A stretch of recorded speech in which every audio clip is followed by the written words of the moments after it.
Hey Bookends, welcome to a 10-minute book review. I'm 10. Today's book review is going to be on, oh, can you see it? The lights, there it is. Hope Never Dies, an Obama Biden mystery by Andrew Shaffer. So the inauguration was last week, so if you live in America or Canada or you're just in any way affected by U.S. politics, this is just, a fun read. As you may know, our current president, Joe Biden, was our former vice president under Barack Obama. So, yes. Jumping right on in, we like to start off every book review with a star point, as in out of 10 stars, how many stars this particular book garner. And we also like to give a rating, as in if this was a movie or a TV show, what would it be rated? So, for a star point, there was a lot for us to kind of balance out with this, because on the one hand, it's not supposed to be taken seriously, right? It is 100% a complete work of fiction. 100%. So it's not supposed to be taken seriously. On the other hand, there are a lot of far-fetched situations in it that are like, wait, what? How did it even happen? And since these are two real people who are the protagonists of it, it also includes other real people like President Biden's wife and Barack Obama's wife, so it includes real people within it. It's like, wait, what? How could that even? So there's that to consider, and then there's also the actual writing, its style itself. So putting all those factors in together, this was a solid 6 out of 10 stars, which is good, for a parody book about two actual figures in history who are still actively contributing to history. Not like something like Abraham Lincoln and the Vampire Slayers or something like that, like two actively contributing historical figures. It wasn't bad. Rating wise, I probably rated this somewhere between a PG and a PG. I'm sorry, PG-13 and an R, not a PG, but PG-13 to an R.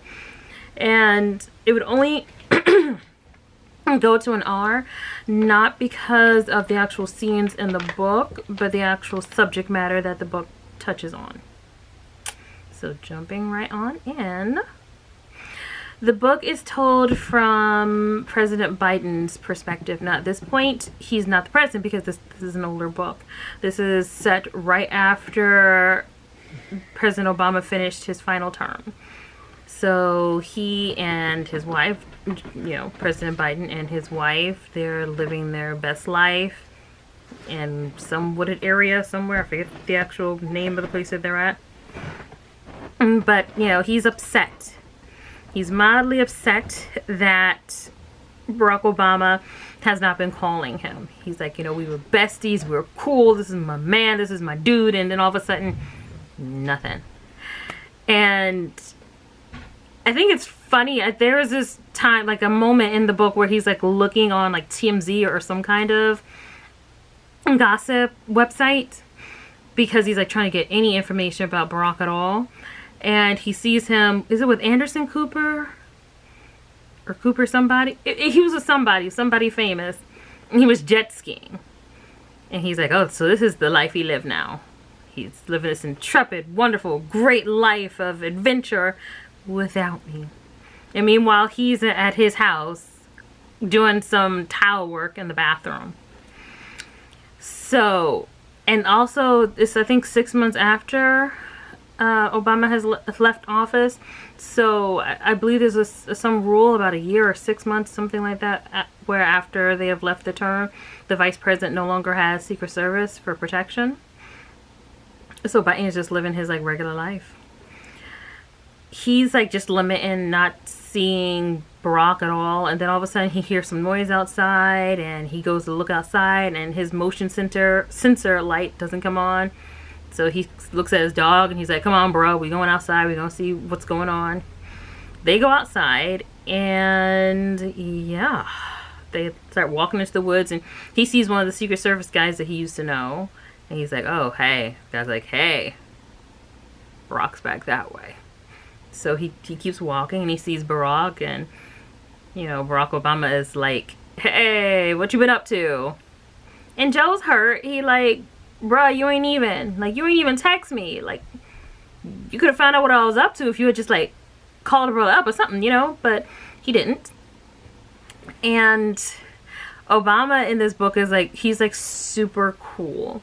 He's, like, the coolest person there, and he's also kind of, like he has all this knowledge. Like, he can do stuff. Like, he can pick locks. Like, he can climb. Like, he can do a lot of stuff, basically. So he's almost like a superhero, but like a human superhero. Like a Batman, except, you know, no fancy gadgets, just really smart and the ability to do stuff. And he comes to tell Biden some bad news. A friend of Joe's was murdered. Well, we don't want to say murdered. He was hit by a train, so essentially he's dead. And, you know, Joe's, he's like, oh wow, that's horrible. But the biggest thing is, like, yeah, you know, that's bad. But then Barack is like, oh, by the way, he might have been stalking you and your wife, because when they checked his stuff at work, they found, like, a map to where you live. So, yeah, he might have been stalking you. So that was a shock for Joe, because he's like, I've known this dude for years, and I don't think he would ever try to stalk me. He wasn't, like, a deep friend of his. He was, like, a conductor from the Amtrak train that would take him from his home to Senate and back. And of course he hadn't seen him in some years, because once he became the vice president, of course he wasn't taking nobody's Amtrak anywhere to do anything. So he hadn't seen him in a couple of years, but they'd always been friendly. They'd always spoken every day, because, you know, he was the conductor of the thing.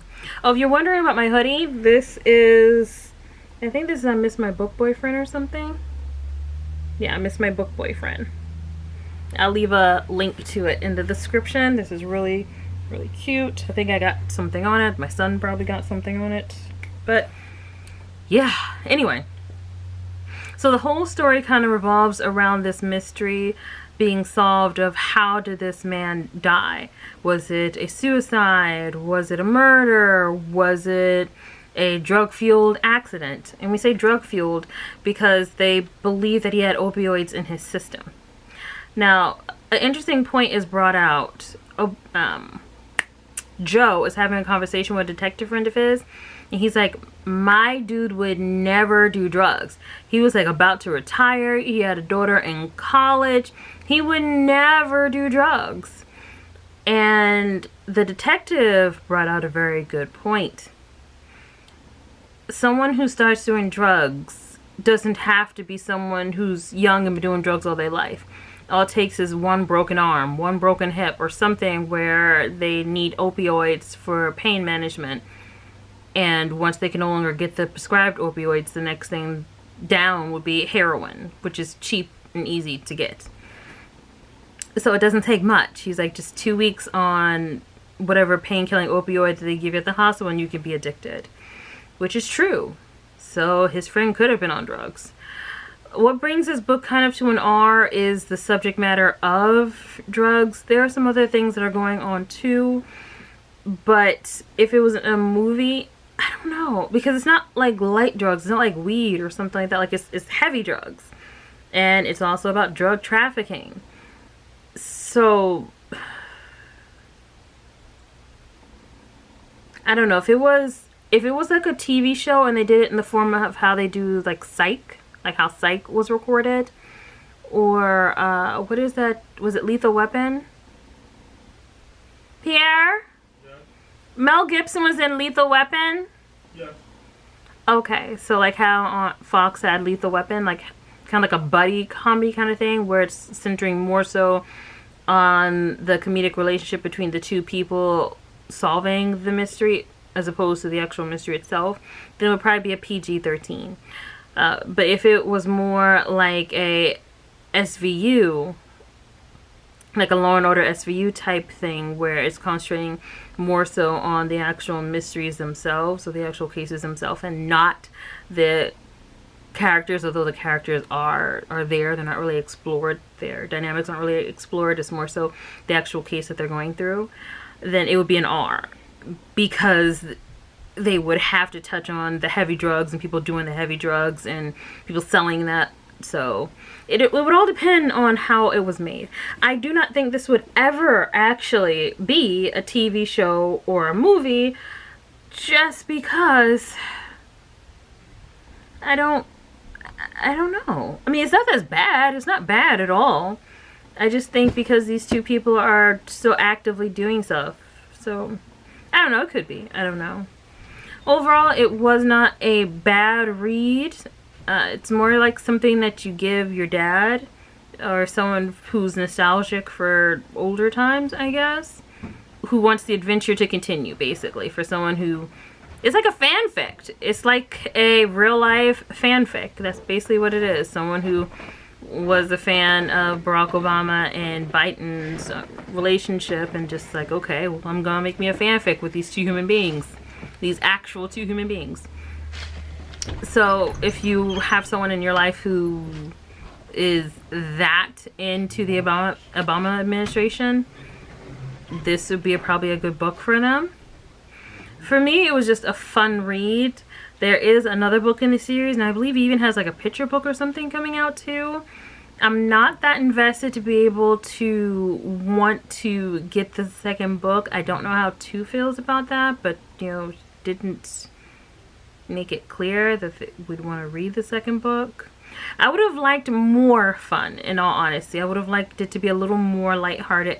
It did start getting a little heavier towards the middle end, I want to say. Like towards the end of the middle and towards the end. It got start getting a lot harder. Not harder, heavier. So I would have liked a more lighthearted take on it, just because we already know it's not real. So it doesn't need to have that real-esque feel, because it's not real. Even some of the situations that they find themselves in are very unreal. So I would have expected it to be more of a light-hearted rendition of a fan fiction, as opposed to a light to dark rendition of a fan fiction. Either way, not a bad read. If you're into buddy comedies, I would say this would probably be something you might want to pick up. It's not heavy on cursing. There are some words in it, but it's not heavy on cursing. There is drug use discussed and referenced, so probably wouldn't have this out around kids for them to read. I don't think it's anything that would scandalize a 16-year-old. Basically, the bad people are very predictably described. So you don't spend a lot of time wondering who's bad, who's good, because you have a pretty good demarcation left in the book for who is good and who isn't. Just like when you watch a TV show and you're like, oh, okay, well, that person's bad. They have a lot of dark eyeliner, you know, to try to show you the villain. Or they're wearing all black, so we know that's the villain, because they're like, rrr. So it's pretty easy to tell who the bad people are in this book, or who the people you need to be undecided about are in this book. And overall, yeah, it's not that bad. It's not a bad read. It's not Shakespeare, but if you're not into Shakespeare, then this might be the thing for you. It's like a mind cleanse. That's what I would compare it to. Like if you're reading something heavy and then you just want to cleanse your mind, it's kind of a mind cleanse in that way. Although once again, it does get a little heavy towards the middle, the end of the middle to the end of the book. Yes. This has been a 10-minute book review. Thank you so much for watching. And if you like what you see, please like and subscribe. Bye, bookends.